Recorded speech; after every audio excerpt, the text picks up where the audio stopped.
Dear students, civil services examination देश के सबसे प्रतिष्ठित एग्ज़ाम में से है और इसका संचालन केंद्र स्तर पर यूपीएससी करती है तथा प्रत्येक स्तर पर स्टेट पीसीएस करती है। झारखंड में इसकी एग्ज़ाम कंडक्ट करने की जिम्मेदारी झारखंड लोक सेवा आयोग को दिया गया है। वर्तमान समय में 11 to 13 जेपीएससी का मुख्य परीक्षा संपन्न हो चुका है और इसके रिज़ल्ट बहुत जल्दी डिक्लेयर होंगे। ज़्यादातर हमारे स्टूडेंट्स जो मेंस क्वालिफाई कर लेते हैं और इंटरव्यू के स्तर पे जाते हैं तो वो इस अवसर का पूरी तरह से लाभ उठाना चाहते हैं, क्योंकि इसके माध्यम से ही आप अंतिम रूप से सेलेक्ट होंगे और अगर आपने अच्छा मार्क्स एक्वायर किया है तो आपको अच्छी सर्विस इसमें मिलेगी। हम लोग इन जनरल क्या करते हैं कि जब हम सिविल सर्विसेज के इंटरव्यू की तैयारी करते हैं तो ऐसे संदर्भ में हम लोग मूल रूप से हम लोग जो ब्यूरोक्रेट्स होते हैं या तो उनसे जानकारी लेते हैं या टीचर्स से हम लोग जानकारी लेते हैं। दोनों लोग अपने जानकारी अपने अनुभव के आधार पर बताते हैं, लेकिन आज मैं आपको एक ऐसी शख्सियत के साथ रूबरू या मिलवाना चाह रहा हूं जो इस एग्ज़ाम को ना केवल कंडक्ट किए बल्कि इस एग्ज़ाम में जो स्टूडेंट्स बैठते हैं उनको फाइनल मार्क्स भी सर देते हैं। हमारे साथ हैं श्री परवेज हसन साहब जो एक्स मेंबर ऑफ जेपीएससी हैं और साथ ही साथ अभी एचओडी भी रांची यूनिवर्सिटी में हैं। हम सर का बहुत बहुत स्वागत करते हैं। सर, आपका यहाँ आने के लिए बहुत बहुत धन्यवाद। मैं ये चाहता हूँ कि जो झारखंड के बच्चे अभी मेंस एग्जामिनेशन दिए हैं और जल्दी उसका रिज़ल्ट भी आने वाला है, किस तरह से वो बच्चे आने वाले प्रिपरेशन करें इंटरव्यू के लिए, थोड़ा आप उनका मार्गदर्शन करें। थैंक यू हक साहब। आपको थोड़ा सा करेक्ट कर दें कि जेपीएससी में मेंबर ही नहीं था मैं कुछ दिनों के लिए चेयरमैन भी। हाँ जी सर। और ये बहुत ज़रूरी है कि स्टूडेंट्स जो इंटरव्यू देने के लिए जाते हैं तो उनको किन किन चीज़ों पर उनको तैयारी होनी चाहिए। तो सबसे पहला हमारे समझ से है कि स्टूडेंट्स को चाहिए कि वो अपने ड्रेस को अप्रोप्रिएटली पहने। Formal attire neat and clean होने चाहिए। शूज़ पॉलिश्ड और नीट होने चाहिए, साफ दिखने चाहिए। दूसरी चीज़ है कि पंक्चुअल होना चाहिए। पता लगाए उनको अपना वेन्यू पर वक्त से पहले पहुँचे, बिफोर टाइम पहुँचे। कभी ऐसा नहीं है कि 3 बजे से इंटरव्यू है आप 2:45 में पहुँच रहे, नहीं, आप 2 बजे पहुँचिए। साथ में तीसरा है नेसेसरी डॉक्यूमेंट्स को कैरी कीजिए, कॉपीज ऑफ सर्टिफिकेट्स कैरी कीजिए, आईडी प्रूफ कैरी कीजिए, सो डैट कि वहाँ से आपसे कोई पूछ ले तो आपको टेंशन आने की ज़रूरत नहीं है। तो आपके पास हो बैग में, आप निकाल के दे दें। आप सर, एक क्वेश्चन हर स्टूडेंट्स के मन में रहता है कि बॉयज़ लोग मुझसे पूछते हैं कि क्या सूट में जाना चाहिए या शर्ट एंड नहीं, फॉर्मल ड्रेसेस। सूट पहन सकते हैं? फॉर्मल ड्रेस में जाइए जी सर। फॉर्मल ड्रेस में जाइए। अब 11 का दिन है, सूट पहन लिए, कोट पहन लिए तो कोई बुराई थोड़े है ना। जी। अच्छा, दूसरी बात ये करंट अफेयर्स के बारे में वो ज़रूर पढ़ना चाहिए उनको, ठीक है। उनको नेशनल और international news specially related to politics, economics and social issues के बारे में उनको अपडेट होना चाहिए।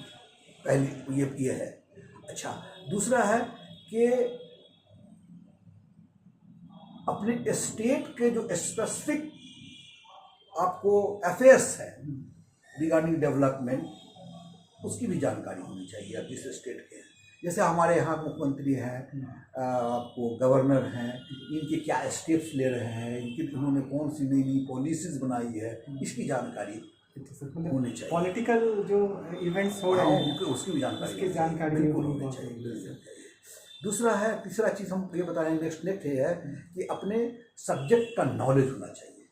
तो यहाँ अगर आप सब्जेक्ट का नॉलेज होना चाहिए, यानी आप BA MA जो पढ़ के आए हैं उस सब्जेक्ट को थॉरली आप ज़रूर एक बार पढ़ लें, उससे भी आपको सवाल पूछे जा सकते हैं। सर, जो लास्ट एकेडमिक है सर, जी, वहाँ से बिल्कुल क्वेश्चंस आते हैं। सर, एक और क्वेश्चन है कि कई बार बच्चों के जो लास्ट एकेडमिक होते हैं और उनके बीच और जो वो प्रिपरेशन कर रहे हैं इंटरव्यू के बीच में कई वर्ष का गैप हो जाता है, तो क्या इसका क्या जस्टिफिकेशन है? ये इंटरव्यू है, उसको तैयारी करना चाहिए। अगर केमिस्ट्री के स्टूडेंट हैं तो उनको थोड़ा बहुत तो जानना ही चाहिए। जी सर, है ना।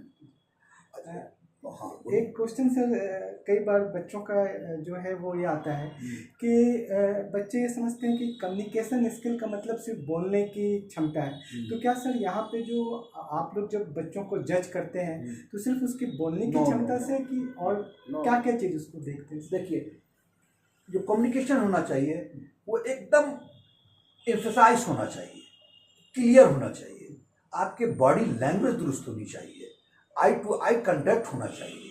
कम्युनिकेशन स्किल में ये सब चीज़ आ जाती है। एरोगेंसी आपको नहीं होना चाहिए। आप अगर जान रहे हैं तो you should not be arrogant.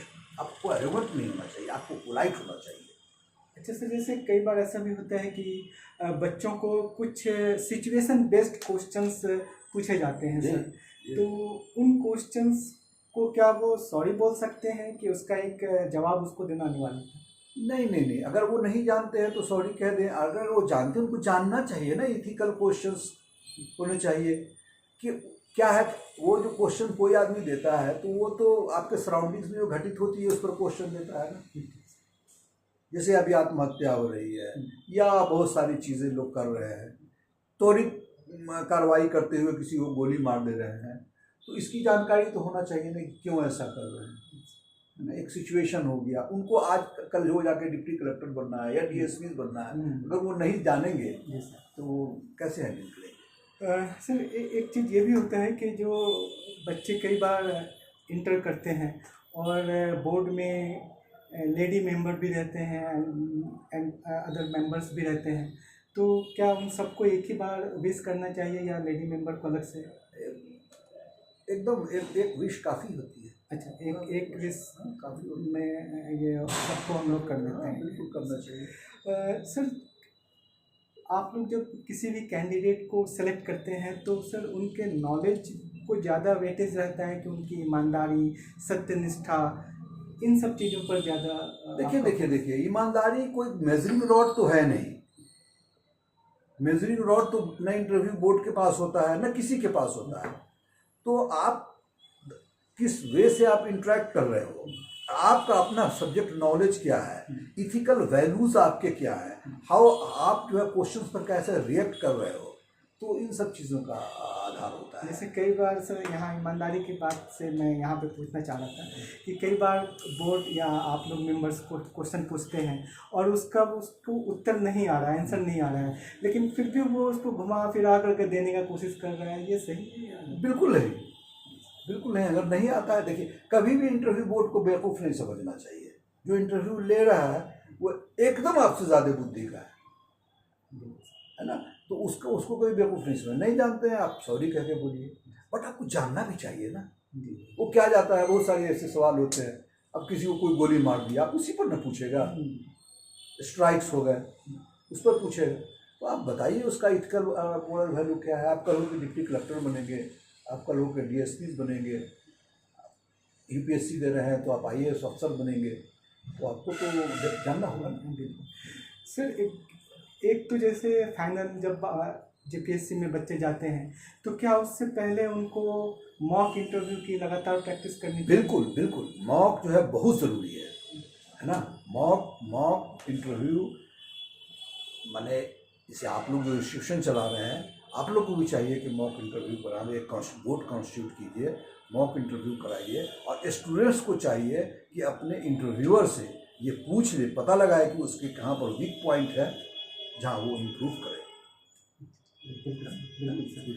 तो इसके अलावा भी सर कई क्वेश्चंस और भी हैं बच्चों के, और एज ए टीचर मुझे भी जानकारी आपसे लेना है कि एक बच्चे का जेपीएससी में ऑन एवरेज कितने देर तक इंटरव्यू चलता है? कुछ इसकी कोई ये समय सीमा नहीं है। ये तो अपना ट्रेंड रहता है कि कितना देर चलता है, उसका कोई समय सीमा 15 मिनट या 20 मिनट? कोई समय सीमा इसकी नहीं है। ऐसा हम कैसे बता दें आपको? अच्छा। और क्या फैक्चुअल्स ज़्यादा होते हैं या एनालिटिकल ज़्यादा होते हैं उसमें? देखिए, एनालिटिकल आप वही जो आपको कर दिया, मैक्सिमम फैक्चुअली होते हैं। हाँ, फैक्चुअली होते हैं। दूसरी बात यह है कि स्टूडेंट्स को एक बात आपको ये भी हम बतावे कि स्टूडेंट्स को अपने बारे में इंट्रोड्यूस करने के लिए एकदम तैयारी करके रखना चाहिए। बोर्ड कभी कभी पूछ रहा है इंट्रोड्यूस योरसेल्फ, अच्छा सर, क्या पहला क्वेश्चन पहला या आखिरी कहीं नहीं हो सकता है ना, तो ये इसकी जानकारी ज़रूर होनी चाहिए कि भाई आप अपने को अपना जो आपका जो ये है आपको बायोडाटा है, रिज्यूम जो है आपका, आप उसको ब्रीफ एक तैयार करके रखिए, याद करके रखिए कि हम आई एम फलाना, I am so and so, I am taken graduation फलाना फलाना, जो भी हो। सर बहुत प्रेशर होता है इंटरव्यू में, उस समय अपने आप को काम कैसे रखें स्टूडेंट्स? बिल्कुल, काम होना बहुत ज़रूरी है। काम नहीं होगा स्टूडेंट तो इंटरव्यू अच्छा नहीं जाएगा, है ना।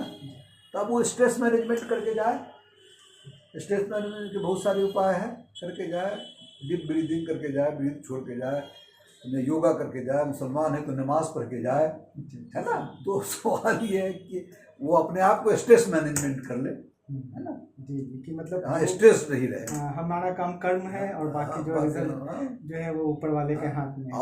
और स्टे काम रहे। और एक बात और है कि क्वेश्चंस को सुनने के तुरंत बाद, है ना, इंटरव्यूअर क्वेश्चन पूछ रहे हैं, आप जवाब दे रहे हैं, बीच में कभी जवाब नहीं दिया, आप सुन लें, समझ लें, 1 मिनट के लिए शांत रहें, उसके बाद जवाब दें।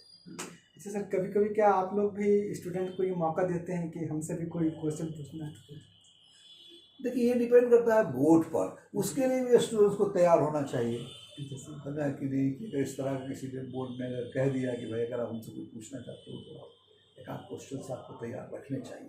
जो देखिए, शिक्षा लेना तो हर जगह पर दुरुस्त है, और हम लोग तो बेसिकली टीचर है, तो हम लोग जहाँ जाते हैं तो कुछ सीख लेते हैं, और जो जानते हैं वो कोशिश करते हैं सिखाने। तो सर, आपका समय, आपने इतना समय दिया, इसके लिए आपका बहुत बहुत धन्यवाद सर। और जो बच्चे क्वालिफाई करेंगे और वो मॉक के लिए आना चाहेंगे, तो मैं आपसे भी समय के लिए रिक्वेस्ट करूंगा, अगर आपके पास कुछ 2-4 मिनट का समय होगा तो उनको ज़रूर आप देने का कृपा करेंगे सर। धन्यवाद सर, बहुत बहुत धन्यवाद फिर से। Thank you. आपका कृतज्ञ हूँ इसको लेकर के। धन्यवाद। Thank you.